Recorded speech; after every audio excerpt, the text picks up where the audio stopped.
Hi friends good morning. आज आम करिया माछ बेसर तो से माछ को भल भाव धोई हलदी लुण गोड़े देचु।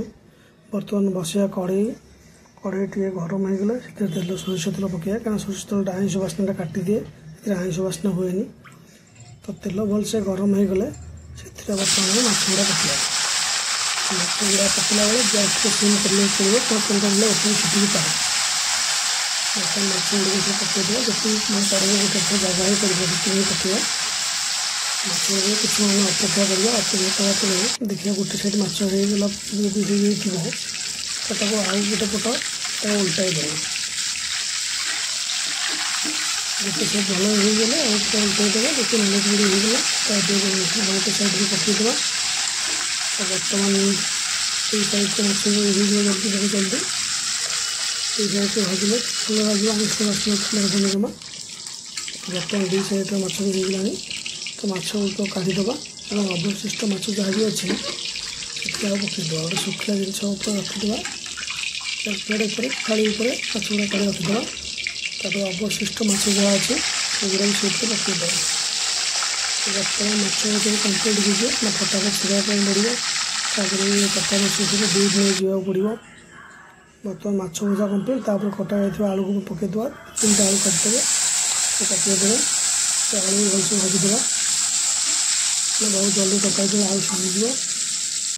बर्तमान माछ आलू होगला तापर मसला आम रेडी करवा यहाँ हूँ मेन पोजिशन मसलाटा कौन पड़ो जो कि भूसंग पत्र कंचा लंका 4-5टा और पंचफोड़न किसी नहीं तो यहाँ फ्लेवर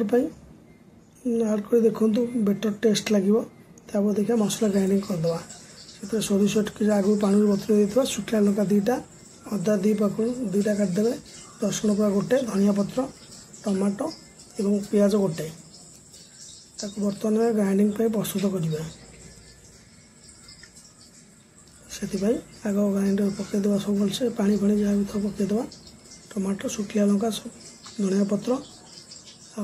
पियाज अदा रसुण गोटे रसुण छड़े दे भलसे चोपा से पकईबे तो सब मिसे ग्राइंडिंगटा कले तो मसलाटा भलसे फिटी जाए आउ तार कषिला बेले टेस्टा भल आसे से सब तक मसला आट ए टाइम ग्राइंडिंग करदे बेटर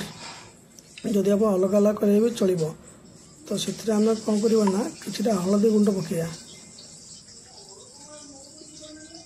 हलदी गुंड आड कले मसलार कलर टी बेटर आसो जो सोरिष बटन कलरटा जो आसे येलो कलरटा बेसर तो सहीटा बेटर रलर तो बर्तमान आम आपको ग्राइंडिंग करनवा ठीक अच्छे बर्तमान ग्राइंडिंग होगला आम तेल कड़े अल्प किसी तेल पकईकिना से मसला टी पकईकिना गैस सीन कर आस्ते आस्ते कषा कहीं हाई रखिले तो लंका गुंड आड करदे लंका गुंड आड कलापर से आम जहाँ भी अच्छी धनिया गुंड अल्प टे लुण पकईदे लुण पकईला से आम ये पकईदे फ्रीज कर मसला पकईदे घाटीदे कहीं सोरिष बाटन सोरिष गुंड न पकड़े चलो सीटा मसला बर्तमान देखते कसला होगा कि नाली कलर पलि आसा कलरटा तो से आम भजा जाइए आग आलू को पकईदे आलू को पकईकिना टे आस्ते आस्ते भल भाव घाटीदे कि समय छाड़ीदे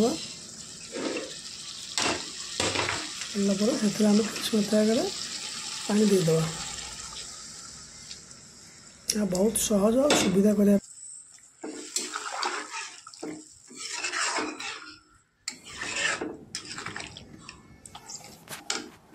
बर्तमान माछ भजा गुड़ा जो हो तरकारी फुटी आसला से भजा माछ गुड़ी पकईदे भलसे माछ सब खंड खंड कर पकईदे खरिकार टे न भांगी भांगी देकी आराम से पकईदे तो कि फुटिया छाड़दे एपटे गोटे आंबुल नहीं चकड़दे कहीं आंबुलटा पड़े खटार फ्लेवरटा भल आसे से आंबुल पानी तक ढालीदे कि छाड़दे फुटापी भलसे तलक ऊपर थे घाटी देना छाड़दे जोटा माछ झोल आस्ते आस्ते पी पीज गैस टे मीडियम रखिले बेटर हम कहीं फुल देले भल झोलटा मर जाए आलू सीझी आसला आम तरकारी 90% होगला तो ये काटिकी किसी धनिया पत्र पकईदे धनिया पत्र लास्ट बोल टेस्टा भल लगे ଏଥିରେ ଗୋଟେ ଗରମ ମସଲା ଆଡ଼୍ କରିଦେବା। ବର୍ତ୍ତମାନ ହେଇଗଲା ମାଛ ବେସର। ଏଥିରେ ଆପଣମାନେ ଚାହିଁଲେ ଖାଇପାରିବେ।